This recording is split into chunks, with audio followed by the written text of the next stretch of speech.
দৈনিক ভোরের সময়ের সাংবাদিক সালমা আক্তার আওয়ামী সন্ত্রাসী ও দাউদকান্দি থানার পুলিশ কর্তৃক নির্যাতনের বিরুদ্ধে প্রেস ক্লাবে মানববন্ধন করেন।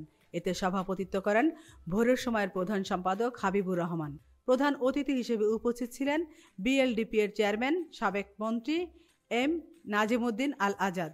মানববন্ধনে নির্যাতিত সালমা আক্তারের বিরুদ্ধে মিথ্যা মামলা প্রত্যাহার এবং অভিযুক্তদের বিরুদ্ধে বিচার চেয়ে বক্তারা বলেন, 4 দিন আটকে রাখার পর আমাকে অনেক নির্যাতন করেছে, আমাকে 7টা ফাঁকা স্টাম্প নিয়েছে। আমি নাকি ওদের সাথে মিলতাম, ওর নামে মিথ্যা মামলা করিতাম। আমি বলছি না, আমি মিথ্যা মামলা করবো না, এটি বলেছিল। পরে আমাকে অনেক কিছু করেছে আমাকে। আরো কয়েকজন সাংবাদিক ছিলাম যে আমরা গোপনে গোপনে তথ্য সংগ্রহ করার জন্য নিজের জীবনকে বাজি রেখেছি। 5ই আগস্ট বৈষম্য বিরোধী ছাত্র আন্দোলনে দাউদকান্দি ঈদগাহ বিশ্ব মোল্লা কমিটি সেন্টারের রাস্তার দক্ষিণ পাশে আওয়ামী সন্ত্রাসী আর পুলিশ বাহিনী একত্রিত হয়ে বৈষম্য বিরোধী ছাত্র আন্দোলনের উপর লাঠিচার্জ ও গুলি চালায়। ওই মুহূর্তে আমি মোসাম্মদ সালমা আক্তার তথ্য প্রমাণ সংগ্রহের কাজে সেখানে উপস্থিত হই এবং তাদের গুলি চালানো, ছাত্রদের উপর লাঠিচার্জ করার ভিডিও ফুটেজ ধারণ করি আমার হাতে থাকা মোবাইল ফোনে এবং তাদের ছবি উঠাই। এই ছবি উঠানোর কারণে আর তাদের ভিডিও করার কারণে তারা আমাকে ঘটনাস্থলে গুলি করতে চেষ্টা করে। সেখান থেকে আমি কোনো রকমে আমার প্রাণ বাঁচাই এবং আমি ঘটনাস্থল থেকে ত্যাগ করি। বেঞ্জিজি ব্যাগ, যেখানে আমার 2টা ব্যবহারকৃত মোবাইল ফোন ছিল এবং আমার টাকা ছিল, প্রয়োজনে কাগজপত্র ছিল, সেটাও কেড়ে নেয়। এখন ওরা যখন আমাকে বিবর্জ্য করে ফেলে, আমি কি আমার শরীর রাখবো, না আমার বাচ্চাকে ধরবো, না আমার মোবাইল ফোন রক্ষা করব, না আমার বেঞ্জি ব্যাগ রক্ষা করব? আমি কিছুই রক্ষা করতে পারি নাই। আমি শুধু চিৎকার করতেছি।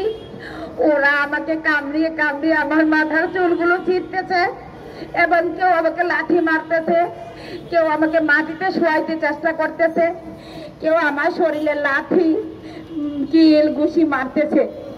দাউদকান্দি রাস্তায় আক্তার ফার্নিচারের সামনে স্থানীয় লোকের সহযোগিতায় 999-এ ফোন দিয়ে আমাদের গ্রামের 3 জন ওয়ার্ড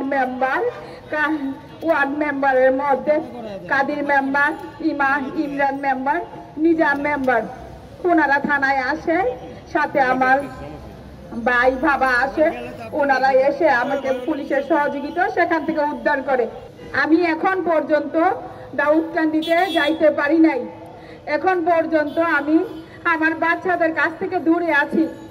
আমার ছোট ছোট 3টা বাচ্চা, আমার দুইটা জবাব দিয়ে ক্লাস 5-এ পড়ে, ওরা পরীক্ষা দিতে পারে নাই।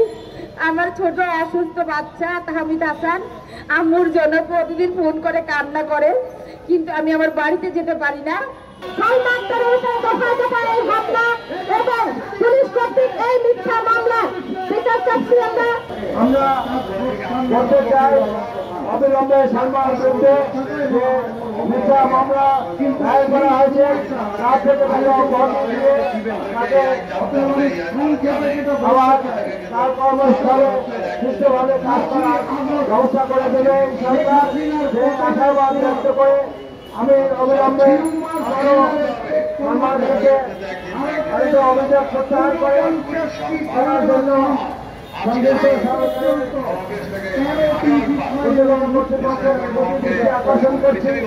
আমিনা ইসলাম, আজকের সংবাদ।